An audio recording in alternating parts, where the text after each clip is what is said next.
guys, welcome back to my channel. I'm Maritzah if you are new here, and today I'm giving you guys, you know how I always say in the intro, I give you makeup reviews, makeup tutorials, chit chat, get ready with me and all that good stuff, and then I sprinkle in a little bit of randomness. Well, today is that little bit of randomness, okay? Today I'm talking about my breast reduction. I'm 3 months post-op, and I just wanted to give a little insight because I posted about it on my Insta stories back in, I want to say, April. And I had a lot of people ask me questions about it, so I figured why not give this video. And this is just going to be helpful to anyone who's looking to get the surgery done, who has their surgery coming up, or if you're just plain out nosy, want to know what's going on in my life, this video is for you. So I'm gonna go in depth with this. It's gonna be a long video, so go ahead and get your snacks, okay? Set some time aside. I'm gonna try to include timestamps down below if I can figure that out, but definitely gonna try and make this super easy for you guys. Just go ahead and watch. If you guys have any questions, don't be afraid to ask. I will try my best to answer them. But I just wanted to talk about my breast reduction surgery. Hopefully, again, like I said, I'm able to answer any questions. And before we get into this video, you know what you gotta do. You gotta hit the subscribe button. Then you gotta hit that notification bell, because even if you aren't into makeup, I know you want to get into makeup, okay? And I'm your girl. I know you're not just here for the breast reduction. Even if you are, that's okay. But if you are here for the breast reduction review and you also want to know how to do your makeup, I'm your girl. Go ahead and hit that button and let's get right into it. If I gotta choose me, I won't be afraid to. If I gotta choose me, I gotta do what I gotta do. So I want to let you guys know that this is still happening during COVID. So I can't say 100% you're gonna have the same experience as me when it comes to scheduling and time frames and everything like that, because I was doing this during COVID, not after, like, well, I mean, we're still in a pandemic, but not when, you know, restrictions have been lifted. Also, another disclaimer, I'm so sorry for the lack of decorations that are behind me. We're in the process of packing things up because a move is coming, so yeah, everything's just kind of naked. But that is another disclaimer, and let's get right back into the video. So we're gonna get started on how I got started on getting the reduction. So the process was pretty straightforward and easy, but before that, I just want to talk about how this was something I always wanted.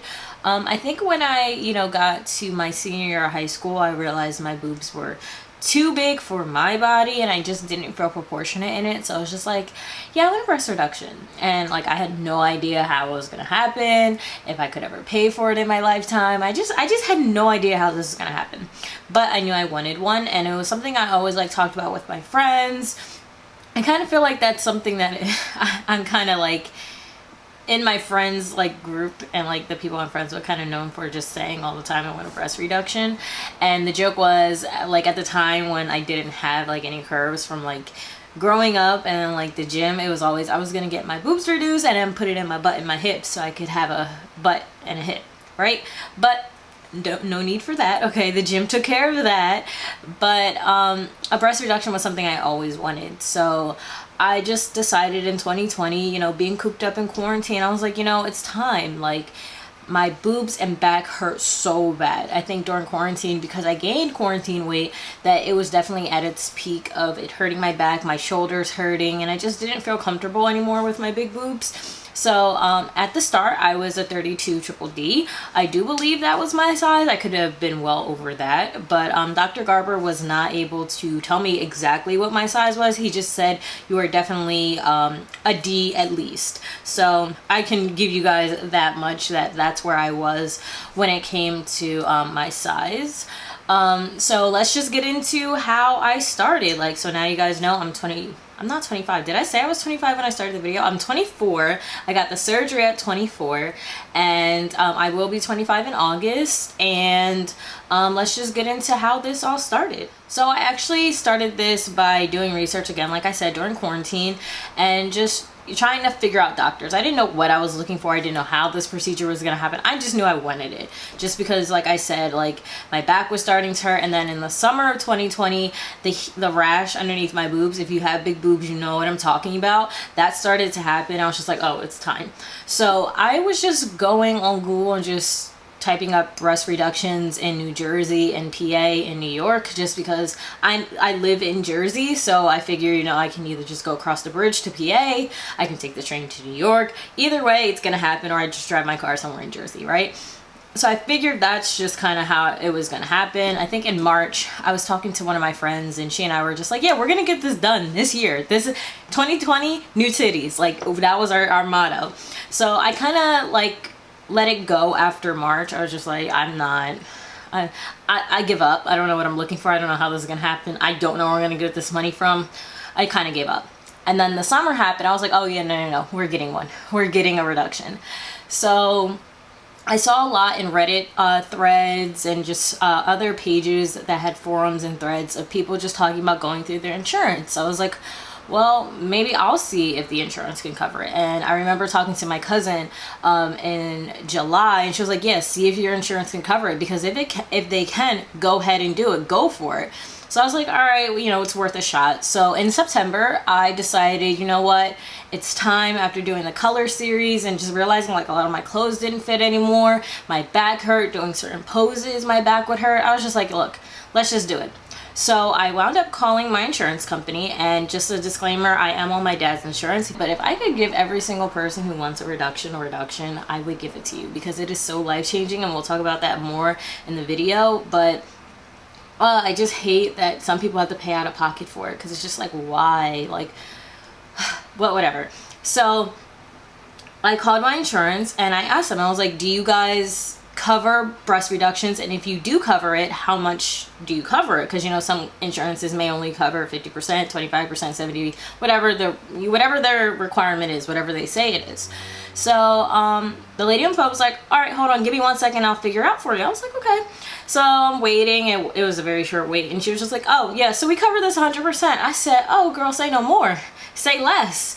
And I do believe I told her on the phone, I was like, oh, say less. And then she started laughing, and then I said thank you and hung up the phone. So from there, because I am familiar with having to search through Insurance Network to find a doctor, I had to do that with my primary care doctor, and also with my dental insurance, trying to find an oral surgeon and also a dentist that was in our network.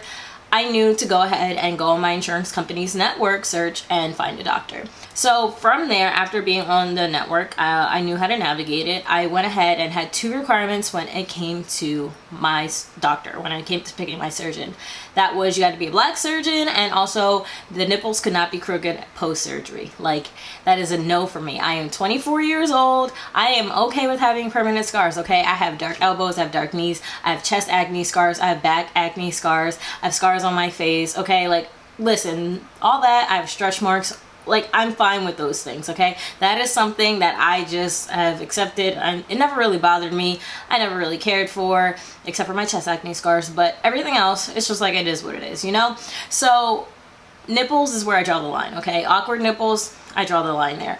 So I just went through each surgeon that was listed in the insurance network under the requirements that I listed, and like, you can filter it to what you want, whether, you know, a certain state, a certain gender for your surgeon, the mile radius and all that. So I just kind of went down through the list, and I would go through their gallery. I'd go on their website, go on through their gallery and see what they look like. And it was really disappointing seeing a lot of surgeons not working with black patients. So another disappointing thing was trying to find a black surgeon. I did find a black surgeon, but she wasn't in network because she doesn't use insurance when it comes to paying for the breast reduction. She was out in PA, and it's funny because I was talking to someone on Twitter. She said that was her surgeon, and she said she did a great job, and her getting her breast reduction was the best thing ever, and that surgeon was amazing. It just, for me, doing the payment plan that they have installed, it just wasn't in, you know, my best option, especially if my insurance is going to pay for it 100%. Might as well just go with someone who does take my insurance. So finding a black doctor was definitely hard, or a black doctor whose work I was proud of was definitely hard. Like, when I say proud, like looking at it, was like, okay, like, you do a good job. It was very hard to find that. So then I came across Dr. Garber, and I was just like, okay, I like his work, and he's worked with black skin, so I definitely love that. And he was about 35 minutes out from where I live, and I live in South Jersey, so I was just like, okay, cool, fine, let me set up this consultation. So I went ahead and made my consultation in September, and they scheduled my appointment for sometime in November. It's either the 12th or the 6th, I don't really remember, it doesn't really matter, but they did have awkward times. I don't know if this is because of COVID or that's just genuinely the surgeon's schedule there at the facility I went to, but it was only, the options were a Monday or a Thursday, and at the time I was working a part-time job that required me being there Monday through Thursday. So it just so happened that I was able to do it on Thursday. I just had to do it after work. So I made the call and I spoke to Tammy. She was super sweet, really, really nice, and we went ahead and scheduled the consultation. So now we're gonna fast forward to the consultation, what happened there, how it all worked, everything of the sort. So it's November now and I go in for my consultation. They do the standard, take your temperature, ask you the questions, you know, have you been sick in the past 2 weeks? Have you been around anyone who's been tested for, who has tested positive for COVID? Have you traveled? All that stuff, right? So then I have to fill out the basic health history form, and then I also have to fill out a form about like your breast history. You know, if you had a mammogram, and that's the only one I can really remember, but there was other questions, but I wasn't really, I don't know medical terms, and I also really wasn't paying attention to it because I figured if there was anything I did need to tell the doctor, I could tell him that when I go in the room and we're talking face to face. So I greeted by the receptionist, all that, check in, have the paperwork, and then finally I make my way back and I start to have my consultation with Dr. Garber. And before that, I do believe it's still Tammy. She's in the room with me and she gives me another sheet. And I do believe it's just going, if I can remember correctly, the sheet was just asking like, what complications do you have now with your boobs? So I know for me, I don't know if anyone else who has big boobs and you work out, it is very hard to do upper body workouts when you have big boobs. I can say that because after having the reduction and working out, it's so much easier. I don't feel like it's a strain on me and I enjoy it a lot more. So I know that was one of the things I checked off, is that I do work out. I also talked about how underneath my boobs I get that rash. You guys know that summer rash that you get underneath your boobs because you're sweating and you just have big boobs, so it's just like collecting all this sweat. I also talked about the soreness that happens on your shoulders because like your bra straps, or you don't have the right size bra and it's just weighing down on your shoulders. I talked about my back hurting. That was a key thing. Like sitting up straight was hard to do, was like a strain, whereas now it's so easy, and I will talk more about that when it comes to post-surgery. But I just kind of explained everything, like clothes not fitting. If we're going to talk about aesthetics, that also factors into why I got this reduction. Clothes not fitting, if you're like me, I had big boobs, then a small like frame, and the rest of me was small. So it was like, you're in that in between of a medium and a small and also a large, because sometimes you could fit a large, but then sometimes a large would be too big and a small would be too small, and then a medium would still be big. Like you were just in that in between where like you just didn't know what to do with clothes. And I was just like at that place and I was tired of it. But I do believe that's all that I talked about when it came to my boobs, just the soreness of my shoulders, my back hurting, the rash underneath. I had these 2 scars, they're gone now. Dr. Garber was just like, yeah, that could either be from the rash or I just had 4 nipples. I don't have 4 nipples, it was just from the rash. During the consultation, they just, talked about my issues, and then he asked me, well, what's the size that you want to go down to? And I was like, a C cup. And he was like, okay. Like he just said it so confidently, and I was like, I love that. And during the consultation, Dr. Garber was super sweet, made nice eye contact. I call him the happy surgeon because if you look at his ID badge, it's like this. Like the SpongeBob employee, like before he hated his job, like that little ID picture. I'm gonna insert it up here, but that's what Dr. Garber looks like. And I loved just being around him. He has great energy. He makes great eye contact. He explains things so you can understand them and ask you, do you understand? You know how some doctors just kind of like push things aside or rush through it? No, Dr. Garber is not like that at all. He was such a great surgeon. And I'm blessed to experience him and trusting my instincts to go with him, because I can't imagine having a terrible surgeon with something so big. Like, even though it's like, not like a open heart surgery, but it's surgery nonetheless. So like a doctor could easily botch you, and I did not come out with a botched job, which I'm so happy that I went with Dr. Garber.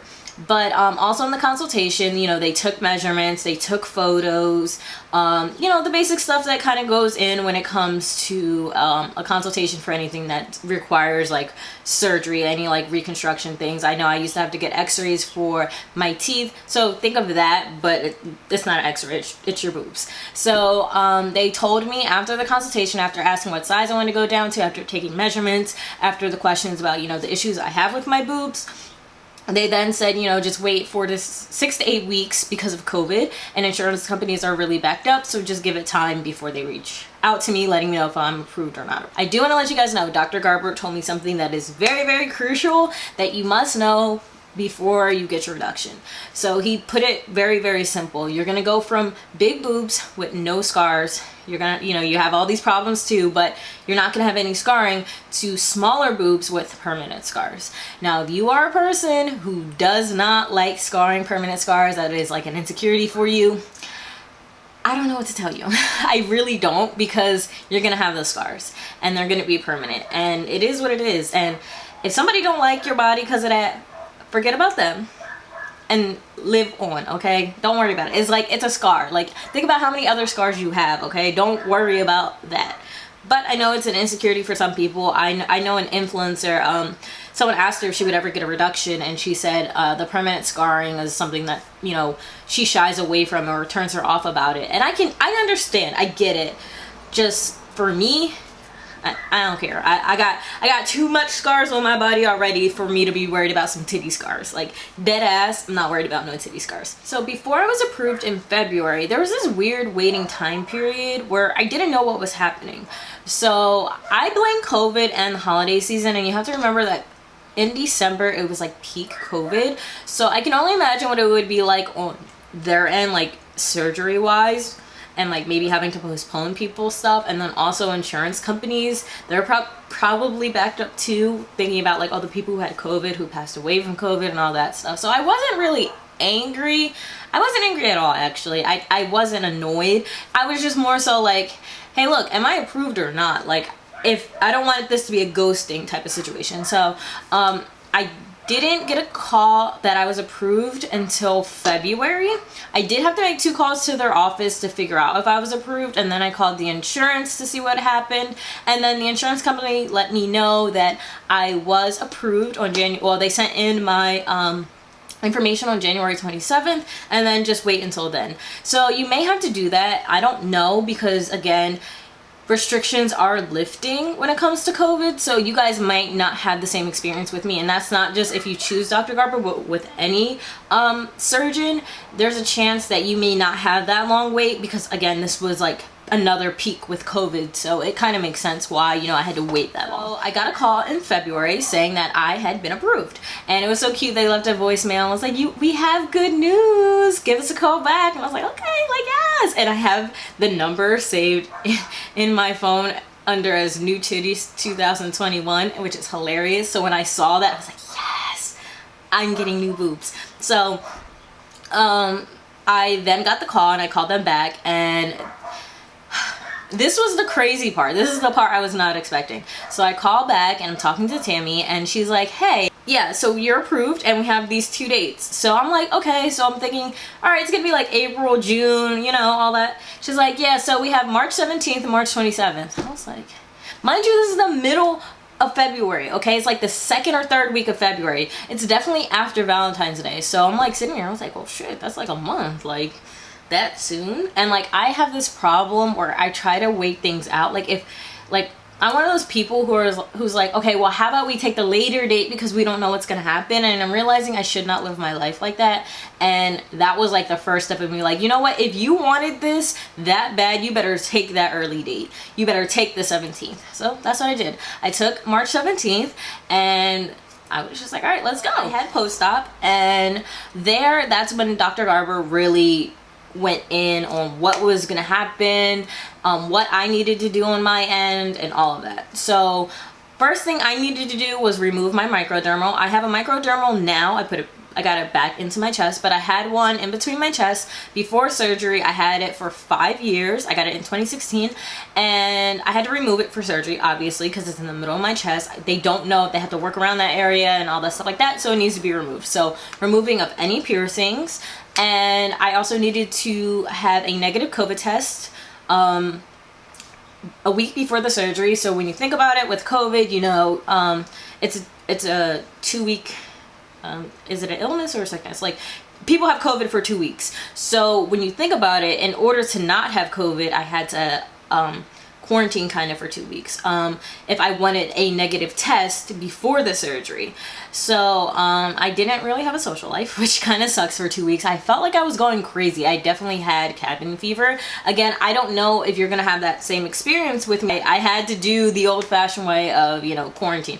So I had to self-quarantine. So we talked about how I had to have a COVID test before surgery. We talked about taking out my piercing. We also talked about the kind of surgery I was going to get. I think it was called inverted something. I'll leave it on the screen below. My sister knows the terminology, but it was an inverted something. So pretty much the way that my scars look, how Dr. Garber was explaining it to me, is like, let's just take this as like, this is my nipple. So this is my nipple here, and I have a scar, and it goes underneath like this. So it's like an anchor. So this is my nipple, down, and then around. And so that's how he explained the surgery to me. He talked about how I was going to have drains in. He talked about, you know, what was going to happen a little bit post-surgery, how I was going to take care of myself, and all of that. He also talked about, and I'll get into how to take care of myself, but I'll talk about it from my perspective rather than what he would tell me, because I just feel like it's easier to understand when it's a person who's gone through it talking about it than a doctor. And also, I don't remember verbatim what he said. So he also tells me that I'm gonna need to start taking vitamins. So he wanted me to take a multivitamin, vitamin D, vitamin C, and zinc. So the zinc is obviously to help with the immune system. Same thing with vitamin C. Vitamin D is because of the sun, and I love him for this. He was explaining like why me as a black person, and you know how some people tiptoe around saying black people. He was just like, yeah, look, you as a black person. He was like, look, you're black, and your vitamin D is different than it is for a white person. He was like, look, I even take vitamin D, but it's so important that you as a black person takes it. And he was just going in, he was saying all the medical stuff, and I was just like, whoa. And also, I want to give a disclaimer. My sister was on FaceTime with me. My sister is a doctor now. At the time, she was in med school, so I needed someone to kind of give me the terminology. They do allow you to bring one person with you during post-op, and pre-op, and that is because you're so excited about, you know, you've been approved and you're looking forward to the surgery that you're not really listening to what the doctor is saying. You're just like, okay. So like, you usually have another person with you so that like they understand the procedure and like they're fully listening and everything like that. So I was able to FaceTime my sister, and he allowed that. And I feel like that also just kind of lets you know the type of doctor he is, because I feel like some doctors would definitely feel some type of way if you did try to FaceTime someone. And also, like, I was like, yeah, she's also in med school to be a surgeon. And he even like got a little conversation with her too. Like, he's just very personable and he's very friendly, and he's amazing. So back to what I was saying about the vitamin D. He was explaining vitamins to me. He was just a really good doctor. And like, the funny thing is, like, my own doctor never told me those things, okay? She's just kind of like, okay, look, you don't have this, you don't have that, I'm gonna prescribe this, goodbye. He's not like that at all. Very personal, very much so, explains everything to you. He prescribed the medicine that I would take post-surgery, and then he also talked about the cleanser I was going to have to use the day before surgery, a few days before surgery, which is HibaCleanse, and I'll leave a picture up here. And it's just like an antibacterial soap that they use for the body, because when you go to do your surgery, you can't have lotion on, you can't have deodorant on, you have to be cleansed for the surgery. You can't have anything on. Like, you just have to be naked, like not naked, I mean your top will be off, but like you got to be naked, like hygienically. So that's what that cleanser does. It's just a very safe cleanser for like surgeries and stuff like that, which you can get at Rite Aid and everything, but I'll try to link it down below for like Amazon and stuff like that. But I found mine at Rite Aid. So, you know, he told me about HIPAA cleanse, and pretty much that's all I can remember. That's pretty much the important stuff. Just pretty much what to expect. I had to arrive at a certain time. No drinking, no smoking. Also, I want to mention that. So no drinking, no smoking 2 weeks before, because you're going to be under anesthesia. So it's not going to be like, you know, the quick anesthesia that you have with a dental work, like getting your wisdom teeth pulled or a baby tooth pulled. You're going to be under there for hours. Like this is an hour, like hours long procedure. So you don't want to have anything in your system. So obviously, you know, you want to disclose if you smoke or you drink, whether you smoke cigarettes, you smoke the devil's lettuce, or if you drink. So you definitely want to disclose any of that, and, you know, health history and all that stuff like that. But usually they get that at the consultation. So he pretty much went over that, and then we're gonna fast forward now to the day before surgery, and then the day of surgery. So now we're at the day before surgery. So I had to wash with the HIPAA cleanse, and it actually feels very gentle, but it doesn't foam like really well. Like I like to have like a foamy, sudsy shower. Like I just like that, and it just was not doing it for me. And I was just like, ugh. But I did not like that I couldn't put on deodorant. So when I take a shower at night, I put on deodorant just because, I don't know, I feel safe that way. I know nobody is like gonna be checking for him, not running a mile in my sleep. I just put deodorant on at night. That's just how I feel comfortable. I'm also a nosmic, so I don't know if I smell. So like I just put deodorant on, okay? So I could not stand that I couldn't wear deodorant. And I couldn't wear deodorant until Saturday. I hated that I couldn't like wear the deodorant because my operation was on Wednesday. So Tuesday night was Tuesday, like the actual day of Tuesday was my last day of wearing deodorant. I couldn't wear deodorant until Saturday. That's nasty. I did not like that. I was like, oh, I'm not going out musty. Like this is not it, but that's just part of the procedure. So Tuesday night I cleansed with the HIPAA cleanse, and then I also do the same thing in the morning. And I obviously had a negative COVID test, and I was good to go for surgery. We got to the hospital at 10:15. I do believe I had to get there around like 10:15. So my time being there was from 10:15 in the morning to 6 o'clock, I think, at night, or like 5 o'clock at night. So I was there for a pretty long time, and so was my sister. I know she said she wound up taking a nap in the car. For me, I was on the table, and then I was like in and out of the anesthesia sleep. We get there, they give me a new mask to put on, and I put that on, and we're waiting for about a good 20 minutes because there's already somebody who's having surgery before me. And then I go back there by myself, and I then meet like the people who are prepping, like nurses, I guess they are. This is when you're just kind of sitting in the chair. I also had to take one pill of the antibiotic before I got here. I had to take it the night before the day of, but I had to do that, and then they give me more pills. And then one nurse, I don't know why like there had to be about like 5 pills, and they weren't just like regular size like baby pills. No, these things were thick as hell, okay? And she gave me this little bitty thing of water, because you know you can't have like a lot of water in your system when you go under anesthesia. I don't know why she thought I was just gonna like be able to just swallow that down smoothly, and then one of the pills got stuck. So I had to call another nurse, and we got that unstuck. But that nurse didn't like me. So there, the one nurse, you know, she's asking me questions about like, do I have any health history? Do I have anything metal and whatever? So I don't know if you guys have watched my channel before. If you're new here, probably not, but I did have my nose pierced, my right nostril pierced. That's gone. I had to take it out before surgery, and then because I was on this surgery table for so long, if you have a nose ring, you definitely know that it can close up easily. So those hours, it just kind of closed it up. And it's funny because post-surgery, when I was in like the area after you had the surgery, like they keep you in like this little hospital area thing where they just watch you and make sure you're okay. They like gave me my nose ring back, and I like literally re-pierced my nose. And I remember, like, because I was in and out of sleep, and the lady was just like, Maritzah, are you okay? Are you okay, Maritzah? And then she was like, the one nurse was like, oh, I think she's okay. She just re-pierced her nose. Like, she's just chilling. And like, honestly, I was just gone off the anesthesia. That was the best anesthesia I ever had. Like, listen, I had so many oral surgeries before. I got my wisdom teeth before. That breast reduction anesthesia is the best anesthesia I ever had. But we digress. Let's get back to it. So I'm in like this area, like kind of like a regular hospital room, but it's just like this big chair, and there's these nurses just coming in and out talking to me. The anesthesiologist comes and talks to me.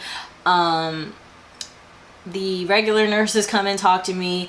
Dr. Garber then comes in, he marks up my boobs, see, and with the pen just to where he's gonna mark everything. And I remember asking him, I was like, when can I put deodorant on again? He was like, Saturday, when you come up for post-op, that's when you can shower and put on deodorant. I was just like, yo, this is so dirty, like I feel musty. So pretty much I'm waiting there, and while I'm waiting, the one nurse, she's teaching me about how to use this breathing device, and I'll keep a picture up above, and pretty much I just blow in it because after surgery sometimes there's something that can happen to people's lungs, from what I gathered, and that's what the device is for, just to test my lungs and everything post-surgery. And I had to do it 10 times a day, and I had to get to the 2,500 mark, I do believe, because that's where I was when I was doing the first round of it with the nurse. They also gave me my IV, and I just had like, she was just like, think of it as Gatorade, I guess, like some stuff with electrolytes in it. I don't know, it's supposed to give me energy. That shit made me loopy, because I remember I just felt like, not drunk, I don't know how to put it. It's just like I just felt dizzy. Like that's the best way to put it. But they gave me the IV in my arm, and then they walked me to the back room to get ready for surgery. So, you know, you're taking pills, you're talking to anesthesiologists, while also being back there with the nurses in that little room. I also had to change into like that hospital gown, so I was completely naked underneath, and I was so afraid of like my butt like showing while I was walking and stuff like that. So I just always kept, you know, trying to close it and everything like that. But you're completely naked. And then Dr. Garber, he came in, pulled down the top of it, and, you know, started marking up my chest. I believe they also gave me a hairnet, like not a hairnet, but it was like a bonnet, okay? It was like the hospital bonnets that they give you, that's what they gave me. And they gave me the IV in my arm, and then that had the Gatorade juice in it. That's what I call it, is Gatorade juice. They gave me the Gatorade juice, and then we're walking on the way back. And the nurse was really nice. She was asking me like, oh, what do you do? And yada, yada, yada. So now we get to the surgery room, and this is when shit gets funny, okay? So now we get to the surgery room, and if you have ever played The Last of Us 1, you remember the ending scene where Joel shoots up the hospital because they're about to do surgery on Ellie. Well, they walked me into a room that looked like that. So I was just like, is this safe? Like, listen, I played The Last of Us. Is somebody gonna come in here and shoot me? Like, I was just afraid because I played that game, and like, I've never been in a surgery room before, and that's the first time I ever seen a surgery room was playing The Last of Us. So like, I was a little scared, but I didn't say that to them. I was just like scared, like, I guess maybe they could see it on my face, because I remember the one nurse was like, oh, it's okay or whatever. So then we get to the bed, and pretty much it's laid out like a regular doctor's bed, where it's like this, like long wise like this, but then there's also for a T-span, because when you think about it, your arms have to be like this because they have to work on your boobs. So I remember the lady, this is the last thing I remember, the lady was, I guess it was the anesthesiologist or whoever was helping her. She was like, okay, so you're just gonna lay your left arm like this, and then you're gonna lay your right arm like this. And I remember looking to my left, and then looking to my right, then looking to my left again, and I don't remember anything. Okay, the anesthesia was hitting. I don't even remember them placing it into the little, because you know how there's two little places for the IV to go into your arm. I don't remember it going in there. I don't remember anything of the sort. I just remember looking to my left, looking to my right, and then just looking straight ahead, and that was it. And then I woke up after surgery in that little, like, the hospital area room, because you're still not like the hospital stretcher bed and stuff like that. And again, this is when it's hilarious. So I wake up and like my nipples hurt. Bruh, my shit hurts so bad. And I'm like, all right, this hurts. Like, I'm in pain right now. They're like asking me, are you okay? Hi, Maritzah. Like, look, my nipples hurt. So then they send back another doctor who I guess is supposed to manage my pain medicine. They're like, oh, we can't give you any more because we gave you the dose, like the max amount of dosages already, or dose, or whatever you want to call it. They gave me whatever was required, and I couldn't get any more. So I was just like, all right, whatever. So I went to sleep. Then I woke back up, and I, like, honestly, I was the drunk girl in the bathroom. I was hilarious. Like, whenever I think about it, I start cracking up. So then I wake up, and I'm like, I want ice cream. And they're like, you want ice cream? I was like, yeah. Can you give me ice cream? They're like, no, we can't get you ice cream, but we have this ginger ale, and we have these graham crackers. So I started eating these graham crackers and ginger ale, and then I threw up. which is very common, okay? So these nurses are prepared for that. They know that after major surgeries, people tend to throw up. So they gave me this little throw up bag, which they keep handy, and I threw up in it. And then I went back to sleep. And then I woke up again, and the doctor who said like she couldn't give me any more pain medicine, the one who was monitoring my pain and stuff like that, she was asking me if I was okay, and I was like, yeah, I'm fine. Like, how I sleep, I'm a wild sleeper, so like I tried to like lay on my side or my stomach, like no, you can't lay that way, you gotta sit up. And I was just like, bro, I'm like, let me go to sleep. Like, I was just ready to go to sleep. Like, I just wanted to be comfortable. But we'll get into that, the uncomfortability of post-surgery and everything like that. So then I went back to sleep. I woke up and I was like, I want pizza. And they're like, you want pizza? And I was like, yeah, I want pizza. Went right back to sleep. Then I woke up again and I was like, I want a sandwich. They're like, you want a sandwich? I was like, yeah, I want a sandwich. I really want a sandwich. They're like, okay. And then I went right back to sleep. And then I woke up again. And I was like, what time is it? They're like, it's 4 o'clock. And I said, oh my God. And I went right back to sleep. And then I woke up again. I was like, what time is it now? They're like 5 o'clock. And I was like, oh my God, really? Wow, you just told me it was 4 o'clock. Went right back to sleep. Then I woke up again. It was 6 o'clock. It was time for me to get up. Look, they were tired of me, okay? They were like, look, we gotta go home. You're in here asking for a buffet. Then you don't know what time it is, girl. You gotta go home. I'm just joking. They weren't really like that. But it was like, I met the requirements of me having to go home. So again, my older sister, she's with me and she waited in the car or whatever. And I remember there was a time they were trying to get a hold of her.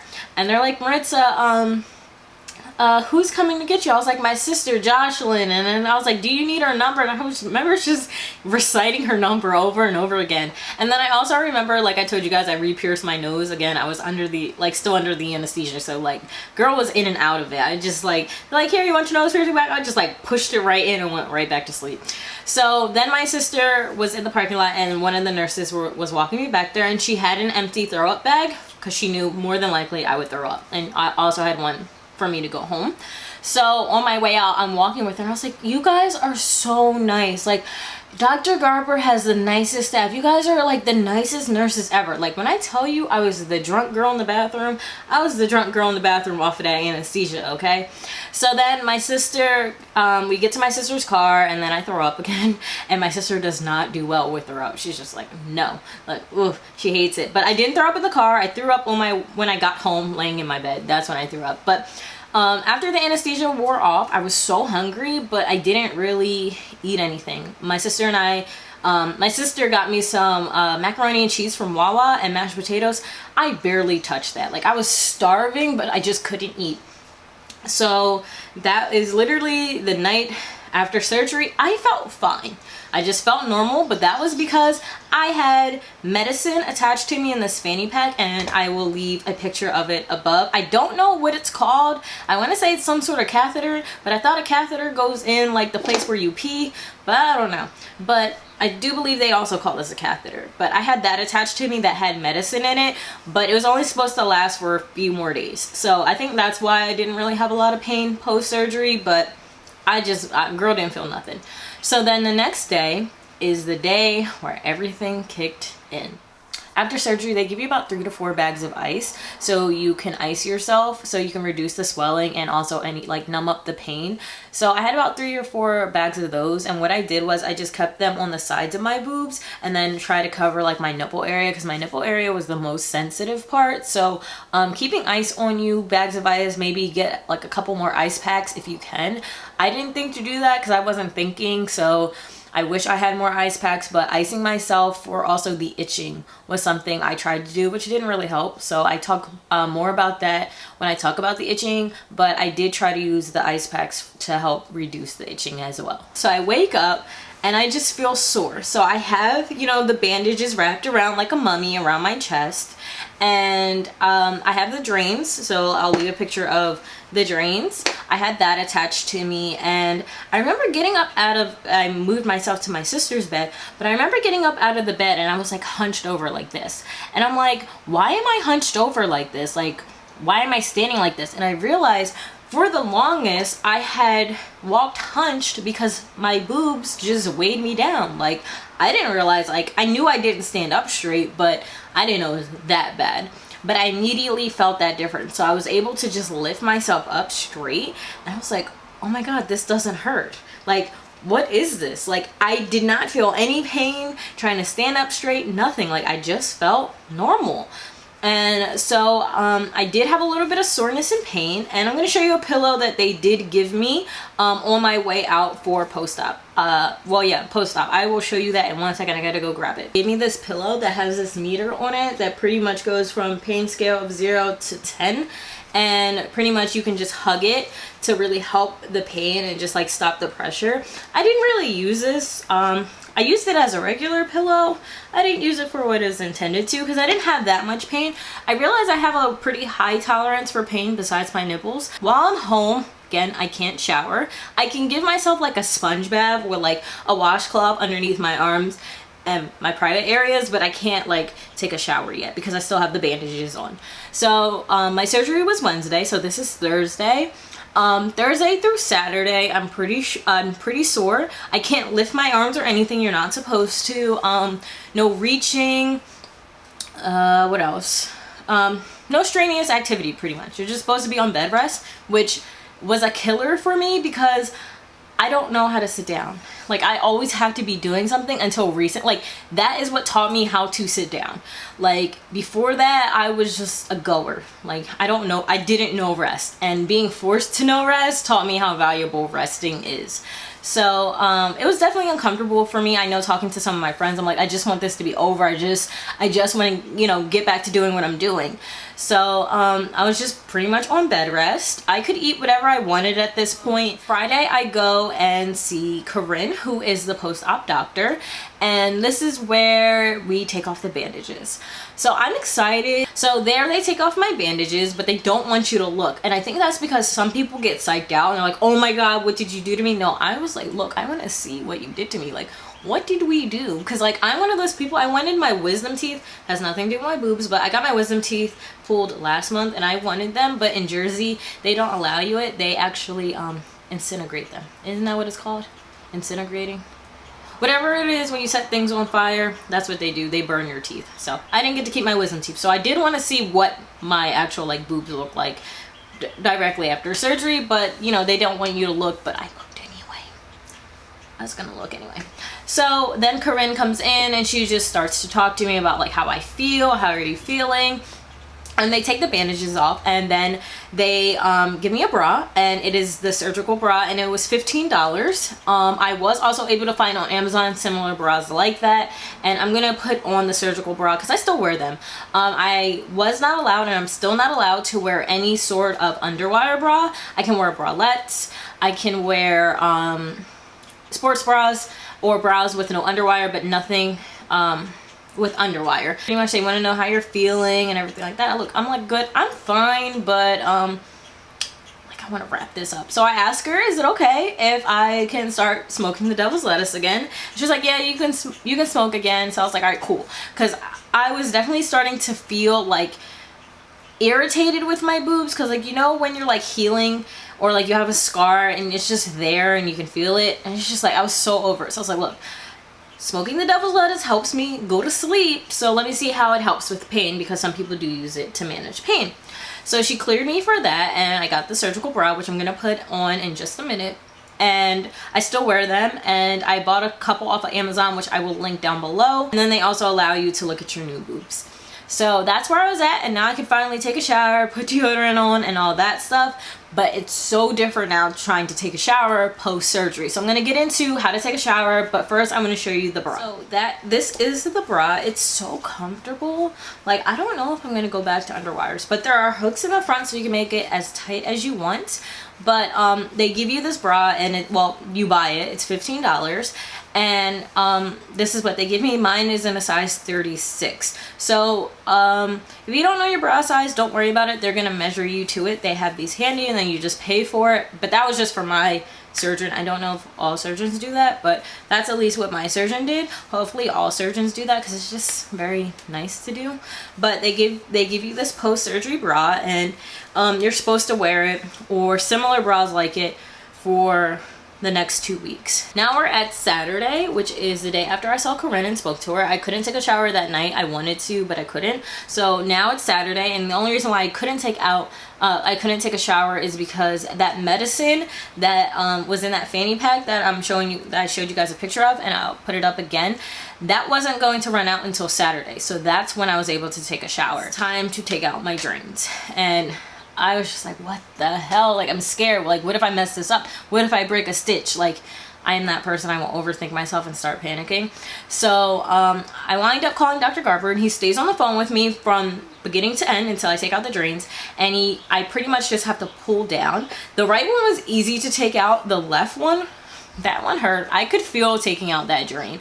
And like, again, I've had piercings. Like, I had my belly button pierced, I had my chest pierced, I had my nose pierced. So like, I'm pretty used to like that quick sharp pain, and that's what the right side was. That left side, whoo. And I take my shower, put on deodorant.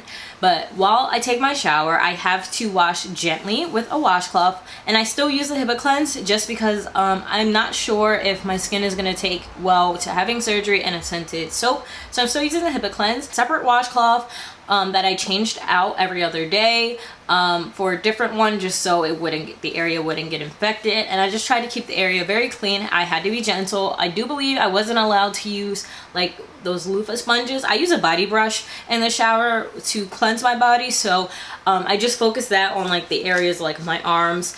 I use the washcloth under my underarms instead of the body brush, and I just washed gently in that area.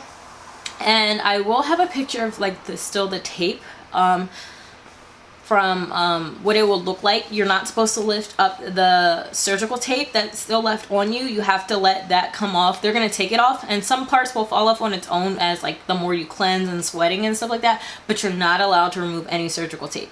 So you just have to be very gentle, make sure it's not infected, and also cleaning the area where the drains are. But while you're showering, you have to keep your back turned from the shower head, and you don't want to get your areas wet, because that's definitely a no-no. You also can't take a bath. You can't go swimming for 3 months. So I can now go swimming. Now that you guys are watching this video, I can now go swimming. I can now take a bath. I can now go in a hot tub. I can do all that fun stuff. For 3 months I couldn't. So you have to take a shower. It's funny enough because there are women who I looked online in this one. It's called The Real Me or something like that. I'll list the website down below, but it also helped me a lot to understand like the healing process. You can talk to other doctors online. Think of it like maybe not WebMD. It's like a forum. I don't know what you want to call it, but I'll link it down below. But pretty much it kind of helped me throughout my post-surgery. But there are a lot of women who like were talking about how they did take a bath like right after surgery, and I'm like, didn't your doctor tell you not to do that? And they're like, yeah, I'm like really traumatized right now. Like, it was the weirdest feeling. Like, okay, like why would you do that if they told you not to do it? Like, that's just hello. So now we're at the moment where it's just the waiting game. My scars were pretty deep, which I thought they were so cool, but I was just like, all right, look, I'm irritated now. Like, I can feel my scars. I just feel agitated. I'm not using this pillow here that they're giving me. It didn't really work. I do believe I tried it. It just wasn't it. So I just used it as a regular pillow. I can't sleep how I usually sleep. I have to sleep like laying on my back, and I'm not used to that. I'm a wild sleeper, and I'm just ready for this to be over. Like, when I tell you that was the longest 10 days of my life, anyone who was my friend, anyone on my close friends on Instagram, anyone on my private Snapchat, you guys all know I was over it. Like, yes, my boobs looked great, but I was over it, okay? And the worst part wasn't even happening yet. So that night I decided to smoke a little bit of the devil's lettuce, 1, so I can go to sleep, and 2, so maybe like the pain would be handled a little bit better. No. The craziest thing was after I smoked, I felt the scars even more. Like, I could feel the stitches even more, and it was like the weirdest, coolest feeling like I ever experienced. And I low-key kind of want to experience it again just to remember what it feels like. But it was so weird. Like, feeling it just was like, bro, it was crazy. So then, mind you, it's March, so like when it got chilly, like my nipples, like, you know when you shiver, like you just shiver, but like when I would shiver, I could feel it through my nipples. There's like a little like electricity going through my nipples, and I just hate it. And it still happens post-surgery. It is the most uncomfortable thing ever. And like when I know I'm about to shiver, I'm like, ah, because it's just like a little shock of electricity going to my nipples. But So yeah, that night I was just like, okay, I can't smoke until after I get these stitches out. I'm like, I couldn't do it. And it was just the craziest, weirdest feeling ever. Like, you could just really feel the stitches. So now we're gonna fast forward to, I want to say like day 5 or day 6, because nothing's really happening besides me laying around watching TV, eating, and that's it. Like, I'm not doing anything, I'm just resting. Like, so now the itching comes on. Okay, so I already hate being on bed rest, but now, like I said, when your body heals, it starts to itch, right? Those stitches itched so damn bad. Okay, so they give you, you know, I was told to take Benadryl if it, you know, with the itching. So I went and got some Benadryl. That ain't do nothing. Okay, I took it, and you know what I did? I itched in my sleep. So I was just like, bro, this is so bad. Like, the itching was crazy. So I was just like, all right, well, maybe if I take ibuprofen. Now, I don't know if I was supposed to take the ibuprofen. I took the ibuprofen. So I took some ibuprofen, and I felt so much better. So if you are going to get the surgery soon, definitely ask your doctor if you can take ibuprofen. But that's what I took for the itching, because the itching will definitely kill you. Because that was from like 5, not kill you, but it would definitely drive you insane. So that was like day 5 to day 11. I want to say for like 6 days I was itching bad. Like, it was just the most annoying thing. And like, you can't take off the surgical tape that's still on you, so like, you're just trying to itch, because, and you also don't want to break a stitch. So it's like the most uncomfortable thing ever, because you're just like stuck. Like, you can't actually scratch it, and then you can't, like, you know, just not do nothing about it. It's like the chicken pox, but like, I don't want to say on crack, but shit, it might be like chickenpox on crack. So now it's April 9th, the follow-up, and I'm talking to Corinne again, and you know, she's just looking at my boobs. The Tammy takes out, I think it's Tammy, she takes out the sutures, stitches, and then yeah, then Corinne comes in. She talks to me about how, you know, I can't wear anything with underwire until 6 months, which is September. So I have 3 more months. We're at the halfway mark now. And she talks to me about how I'm healing nicely. I'm doing really well. She tells me then that's when I use the CeraVe. I didn't use it beforehand. So before April 9th, even though I know I talked about it before talking about April 9th, I didn't use anything. So from March 17th to March 9th, I was just ashy, like on my boobs. Like, I wasn't ashy anywhere else, but just on my boobs. Like, my skin was cracking because I wasn't able to put lotion on. But now I was able to. I picked up 2 of the CeraVe ointments, and I still use them because I get underneath my boobs, especially around my period, that area will get dry. So after every shower, I put the CeraVe underneath my boobs and around it. There is one area, so like how I was telling you guys that this is your nipple, and then down below is here, and then the anchor. So this part where the straight line meets, and then the smiley face, as I call it, or like the anchor part, that part for me, which they know, a lot of doctors say that's kind of a little bit of a trouble spot for healing. So I had to put Neosporin where the 2 stitches met, and just keep away the CeraVe, keep that away from there. But I had to put Neosporin there and just, you know, keep up with it, because sometimes it would bleed. I did have like discharge, which is normal. It wasn't any like infectious discharge, but like there was a little bit of discharge. What else? And some bleeding, a little bit of bleeding, like normal things. And again, I had Dr. Garber's number so I could ask questions, and he pretty much said everything was fine. To me about, like, you know, the 3-month rule of being submerged underwater. What else was you talking? Oh, lifting, because I work out, you know, not to lift anything over 40 pounds all at once. So you definitely want to start off gradually. So 10 pounds, 20, 30, 40, you know, you want to, or well, she said start with 5, then 15. Well, 5, 10, I don't know why I skipped 10, 5, 10, 15, so on, so on, so on. Just don't jump into working out right away. I will say I was definitely still exhausted around that time. I know I tried to go for a walk a couple times after my follow-up surgery, so after April 9th, it did take a lot of energy for my body to heal. I know even just like walking around the block, like I just felt tired afterwards. So like if you are a person like me who wants to get up and go all the time, this is definitely going to be hard for you, because like your body does need time to heal. Like you do need that time to just relax and just let your body heal, because you had a major surgery. Like, this isn't just like some, you know, regular doctor's appointment and you just got a booster shot or whatever. Like, no, this is major surgery. And like, that was something I had to keep telling myself, like, this isn't regular, like, you need to rest. I also had to wear a zip up hoodie the day of surgery, so I just pretty much wore a bra, one of my regular bras, I think, and a zip up hoodie or a button up you have to wear, just because it's going to be easier for you to get in and out of clothes after surgery. So no shirts that go over your head or anything like that. Definitely maybe wear, like, if you can, ask your doctor if you can wear like a bodysuit if you don't feel comfortable just wearing like a hoodie and a bra underneath. But that's what I wore, and that for me was very comfortable. So during March 17th to April 9th, I wasn't allowed to like really lift up my arms, so I was just wearing a zip up hoodie the whole entire time. I didn't leave the house.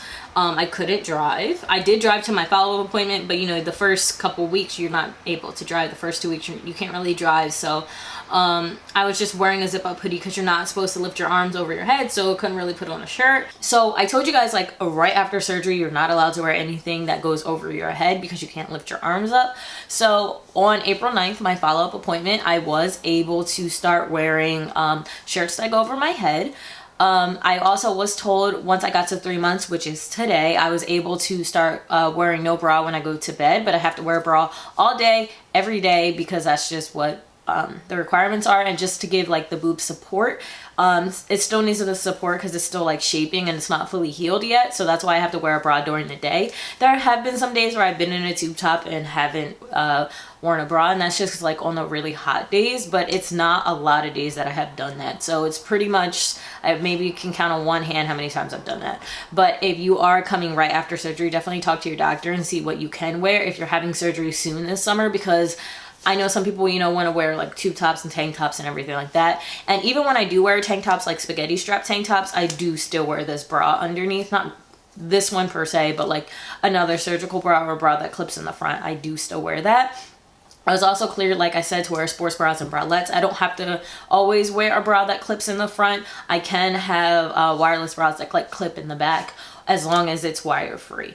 Also, for anyone who is just doing their consultation or you're waiting to be approved, do not buy any clothes yet. Don't buy anything until like they tell you during follow-up, or they tell you like when you hit your 3-month period, go ahead and buy new clothes. I didn't buy new clothes because I already had clothes I could fit in once I had the surgery, and I knew that's why I said a C cup, because I know from there I can fit into a medium or a size 6 or sometimes a 4 in shirts. So I knew I was gonna be okay. I already had the clothes. But if you are, you know, getting your surgery soon or you're getting your consultation soon, don't buy anything yet, because one, you don't know what size you're going to be, you don't know how swollen you're going to be. So definitely wait until you have your follow-up appointment and when your doctor says, okay, you can, you know, start buying new clothes.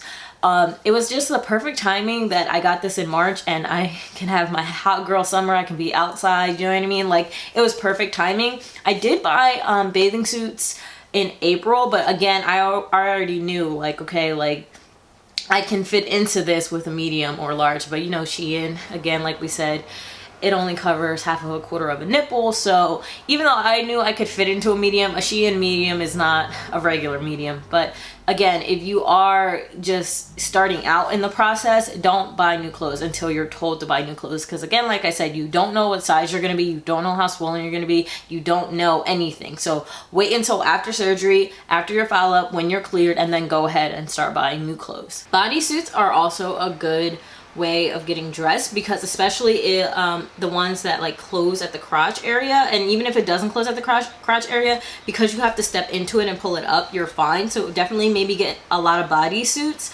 or wear bodysuits if you have them. I found that to be very helpful, but I didn't realize that until literally the day of my follow-up. I was like, what am I gonna wear? And I was like, oh, I have bodysuits. So I'm gonna go ahead and put on a shirt that shows you my breast reduction scars. And it's like raised still because it's not fully done healing, but it's kind of like that Joker mouth scar, and that's what it looked like post-surgery, like 100% post-surgery. Like those days between the 17th to the 9th, it was a lot worse and a lot raised, and like the way it is now, it was all the way across my under boob and even around my nipples. So even around my nipples, it's the same kind of skin. I just kind of figured that because those were the deepest incisions, they're going to take a little bit longer to heal. But that's pretty much what my under boob scars are looking like. In some areas they aren't as raised, they're pretty much healed, and they're just like the darkness that comes with a scar. So that's just where I'm at with those. But yeah, that's what my under boob scar looks like, and I have it on the other side as well. This one you can't see as much, like it's not as raised, but I mean you can see it, but it's not as raised as the other one. But yeah, that's what it looks like. That's my permanent scar. So these are my boobs now. You can see my piercing right there. Again, this bathing suit is from Shein. Disclaimer, I'm about to have my period, so my boobs look a lot swollen right now, and that still happens. And it's something that Corinne did talk to me about during my follow-up, just pretty much just saying that, you know, your boobs, I have that thing where my boobs swell.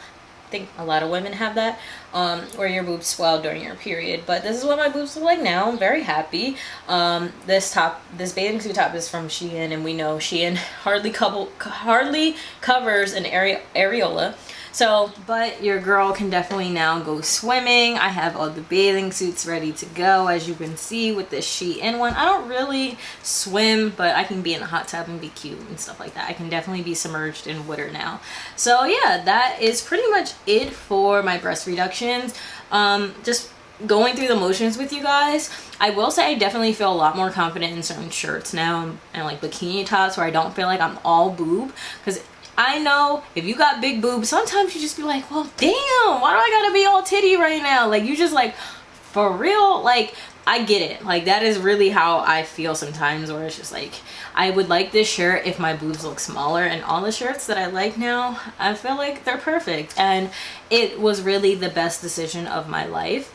I have no regrets. I would do it all over again. I wish I could give every single person who wanted a breast reduction a breast reduction, because it is definitely life-changing. I felt better instantly. I noticed a difference instantly, and I'm very, very happy with the results. I think Dr. Garber did an amazing job, and I love it. And if you're on my close friends, you definitely know I am always letting y'all know that Dr. Garber did what he had to do, okay? The titties is tittying, okay? So what else do I need to tell you? I showed you my new scars. Oh, what's been going on. So I told you guys about my nipples, where I still have like that electricity thing happen. I hate it. And sometimes it's just like a random pain on its own where I'll do that. I do have itchiness, especially like when my period's gonna come like underneath my boob. That's why I put the CeraVe on. I do feel itchy sometimes. Like sometimes I just need to itch, and like I don't be caring where I'm at. I just like, I'll be with my friends sometimes, or my cousin, and I'm like, look girl, my boob itches, and I just start itching, because like sometimes like the itches be strong still, so I still itch sometimes. I don't know what else. Like before, if I wore this kind of bathing suit top, I would just feel like so heavy, and like my neck would be bothering me, but I feel fine. Like I really feel fine. I mean I'm sure you could see some under boob scars. Ooh. You guys can't see the nip slip, so we're good. But my under boob scars definitely show, which I don't mind, because you know I'm going to flaunt it, because I didn't sit on a table for hours for like me to be ashamed of what I got. Like, these are my new boobs, and that's it, and I'm happy about it. I'm very, very happy about it. So hopefully, again, I was able to answer any questions. Let me know down below in the comments if you guys have any questions. I do want to let you guys know that I had to wear the surgical bras. Any bra that opened in the front from March 17th, well, not March 17th, I don't know why I keep saying that, March like 20th or something like that, to April 9th. So it had to hook in the front, and your surgeon and your post surgeon, like post doctor from the surgery, they're gonna let you know that you can only have it clasped in the front. You can't have it clasped in the back. It has to clasp in the front. So all of my bras, they do clasp in the front. Again, like I said, I will leave photos, links down below of the new bras and such that I wear now. I haven't worn any bralettes even when I was approved to do so. I love the surgical bras so much. They feel so comfortable. I really love them. I don't know how I'm gonna go to underwire, go back to that, because I love wire free, but that's just pretty much where I'm at now when it comes to my breast reduction. Again, I will give you guys an update when it comes to September. I'm sure by then I'll be able to let you guys know what size I actually am. But we're just gonna go celebrate. Well, I'm gonna celebrate with a bath. Okay, I'm gonna take a bath, because I can finally do that. And also, you guys notice I don't have to wear my retainer anymore. I only have to wear it at night. So listen, it's just been a great past few months in their own little ways sometimes. So that's just where I'm at with my breast reduction. Again, like I said, I hope I was able to help you guys out, maybe give you guys some insight if this is something you want to do, if it's something that's coming up for you, if you want to book a consultation, all that good stuff. Hopefully I answered all your questions, and like I said in the intro, I definitely will leave timestamps below. And that is it. That is all I have for you guys. I will see you in my next one. If you hit that subscribe button, which you should have done, I will see you in my next one. Bye.